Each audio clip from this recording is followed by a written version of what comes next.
You can see there the nesting boxes are working out really well. I would go ahead and open it up from the top here to let you see it, but I got a hen in there laying right now and I don't want to bother her. But it turns out they're pretty good sized in there. They seem like they're too small. They almost seem like they're too small, but we've had more than one hen in a nesting box at once, so obviously they're okay with the size. They seem to like it really good. All four lay now in the nesting boxes. They typically lay in one side of the nesting box. Once in a while we'll find one on the other side. I'm assuming that's because more than one has to lay at once, or maybe even three at once, and they can't fit more than two in one nesting box. We've gone ahead and purchased some more chicks from a local store here, and some more Buff Orpingtons. We're trying to get a few more hens, and trying again to get a rooster that we'd like to keep. We'd like to keep one rooster. It's not necessary, and it's not even that priority for us to have a rooster, even if it's a bad rooster. So we only want to keep a good rooster. So we're trying we bought another 6. I'll go inside and show you what they're looking like right now. What am I supposed to talk about? These things right here. Not these things. Those are delicious too. Talk about these things. Okay, so here are our eggs from our 4 hens. They are about, I would say they're about a large size. We have one hen that's just starting to kind of lay, so her eggs are a little bit smaller, but the majority of them are, I would consider large egg, and they're kind of pretty brown eggs, but we get 4 eggs every day, just about every day. So so far that's been just about enough for us, but if we wanted to do anything extra, then we'd have to eat a few more hens, and so that's what we're hoping to get out of our new batch of birds.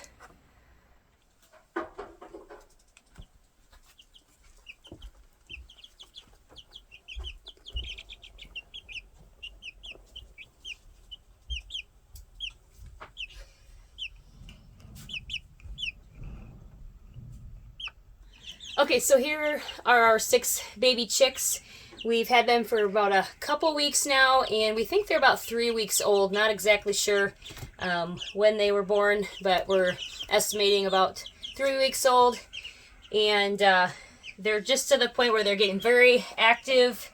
They're bouncing around and checking each other out, trying to figure out who's the boss in there.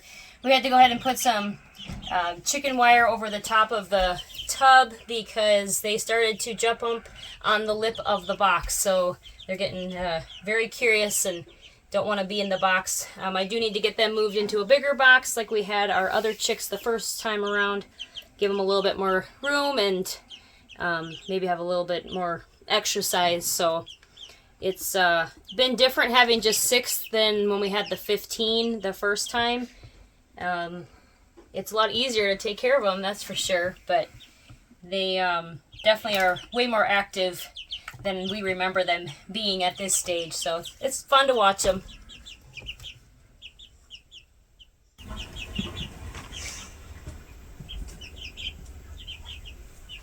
Okay, so I've been busy working on starting our seeds.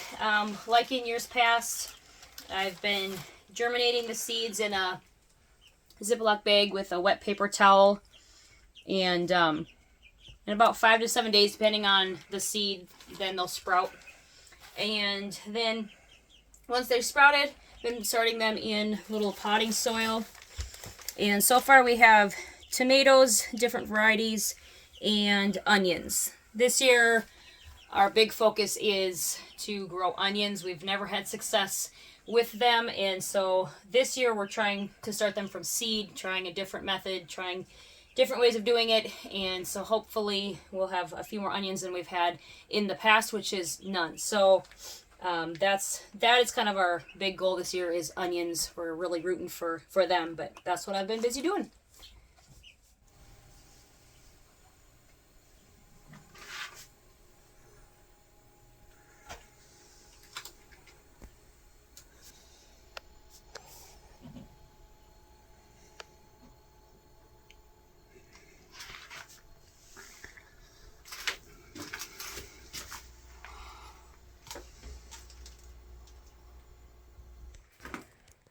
All right, so this is our cellar update down here. It's been going really well. We did have an incident I'll talk about in just a minute. I wanted to comment on how we're storing food down here. We keep anything that is packaged appropriately to keep mice and rodents out of, so cans or plastic that they won't likely chew through, or glass, we keep over here on shelves. And anything that they do tend to get into, like cardboard boxes, we put into these tubs right here that have a double lip. Oh, there goes the sump pump. That'll take just a minute. That's something we're going to talk about here in a moment. So we have all of our dry goods storage here of bags of rice that mice would chew into, or macaroni and cheese, all that kind of stuff, flour, sugar, all of the stuff that we have. We actually try to keep, again, maybe just a minute for that sump pump. It should stop here in a second. It's springtime, so our sump pump runs quite often. It runs for about that long. Right now it does that about 4 or 5 times an hour. Not bad. But that's why the floor is wet. We'll show that in a minute too. So we have our dry goods storage in these black tubs that we have found that the mice cannot get into. And we haven't actually had any mice down here in the cellar. I'm sure it's not really a place they like to be. We usually find them upstairs more in the warmth, and we haven't found that many actually in a while. So that's been nice. But we do need to keep all of our food safe from the mice. And so this is how we do it, all these black tubs, and then we have all of the other storage over here. We did have, we did flood down here at one point here about a week ago. We had maybe 8 inches of water. What happened was the circuit breaker on the battery blew, and we didn't know it until the morning. And when I came down here to get something, you know, I found the standing water. So I immediately plugged the pump into our other electrical system. We have 2 systems. I'll show you that in a minute. And it took about a half hour to pump it out, but it pumped, well, maybe 20 minutes. It pumped it out, and I found the problem and fixed it, but of course I forgot to video it. I promise I'll try and video stuff like that as it comes up, because I know that's probably the stuff you want to see. It drained out really nice. We had a few things on the floor that got wet that we had to take care of, and 1 bin of potatoes that got wet that we didn't feel like keeping after they got wet. So we basically lost one small bin of potatoes is what we lost. I'll show you what happened, and then we'll go on from there. Okay, so maybe if you remember, you will have seen our 2 systems here before. We have this one larger system that's newer, and then we have this smaller system, and the only reason it's smaller is the battery size. This battery over here ends up being about twice the kilowatts as that one. And we had the sump pump is hooked up to this battery system with this inverter. And I have this DC breaker here, and it has gone bad. So if you try to push it right now, it won't pop back up, and this is popped down. And so you can see I just have the 2 wires connected. I'm waiting for a new one to come, but that's the part that went bad, and it stopped our sump pumper from running. So I was thinking about getting a alarm down here for our high water alarm, but we'll have to see how that works. So this is our system. I've ordered another one of these. Right there, I've got one over here too on the smaller system, and that one works just fine still. Okay, so this breaker right here is what broke. It stopped the batteries from charging the inverter, which stopped the inverter from charging the sump pump, and we didn't realize it until the morning. It was probably about 12 hours that it didn't run, and like I said, we had about 8 inches of water in here. Can't really see where it was, but it came up to about, I think it came up to somewhere in there on the freezer. But I've got extra ones. I've ordered one to replace this one, and I've ordered 2 extras so that if it happens again, I can replace it without having to wait for a new one to come. But the basement's been working out really well, the cellar. I think we'd like to rebuild our shelves because these plastic shelves aren't holding up very good. They're all kind of bowing just a little bit. So maybe just actually building wood shelves down here would be nice. But we started running I put in the dehumidifier down here, kind of built a stand for it to stay up and out of the way. And when it's sunny for all day long, and we know it's going to be sunny the next day, we try to run it, and it's been helping dry things out in here a little bit. And so that's been kind of nice down here. The temperature right now is 48 degrees Fahrenheit. So nice for the winter. That's a nice temperature. In the summer, it actually warms up quite a bit down here.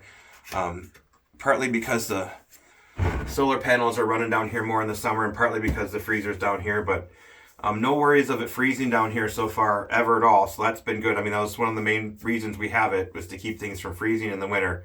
And then it can kind of keep things a little cooler in the summer. But the summers when we don't have a lot of vegetables to store down here anyways, we should be eating them all up or have them planted already in the garden. So it's been working out pretty good. Been happy with that. So that's the update on the cellar right now.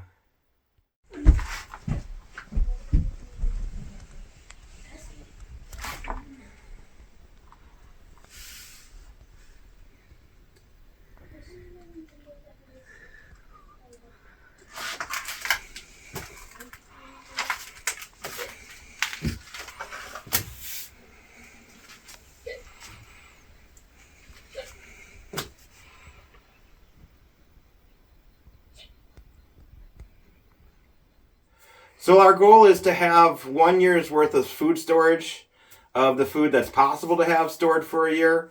And we've been kind of watching what we eat of what, and adjusting what we have, and realizing a few of the things that we don't have enough and a few things that we have too much, and we kind of eat that down and let it get down to the appropriate level. We're also trying to adjust our diet and the foods that we eat and how we make them to be more things that can be stored.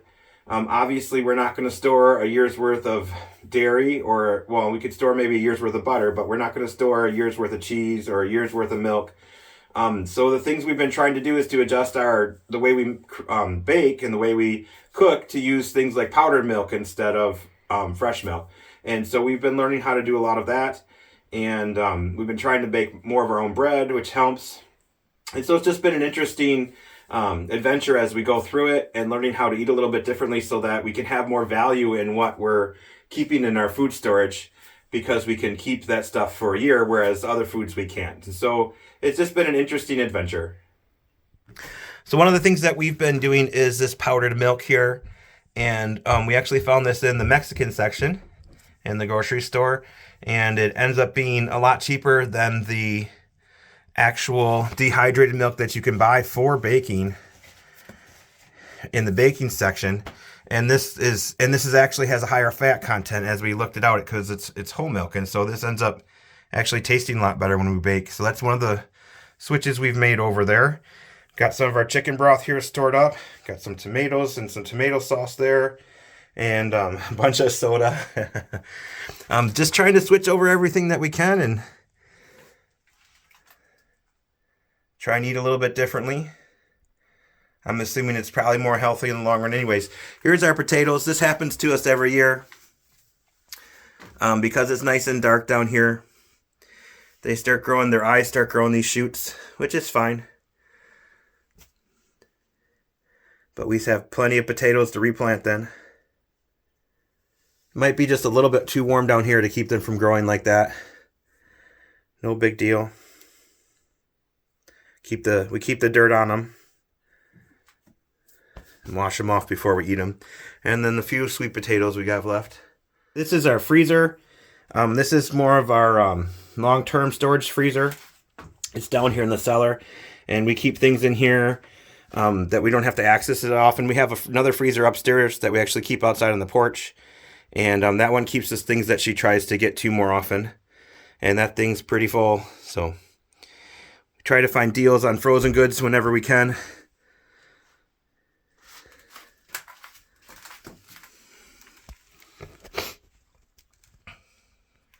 Okay, so that pretty much wraps up the update here for the basement. Unfortunately, we did have that incident where the basement flooded on us.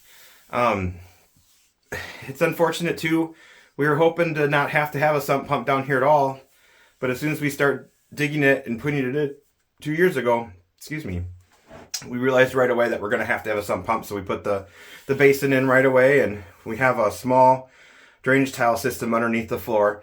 And then it actually runs outside a little bit, which might be why we get a little more water in here than we probably should. But we were hoping it would drain out and not back in. But it definitely comes in and continually flows in. But the floor stays dry with this tiles down here.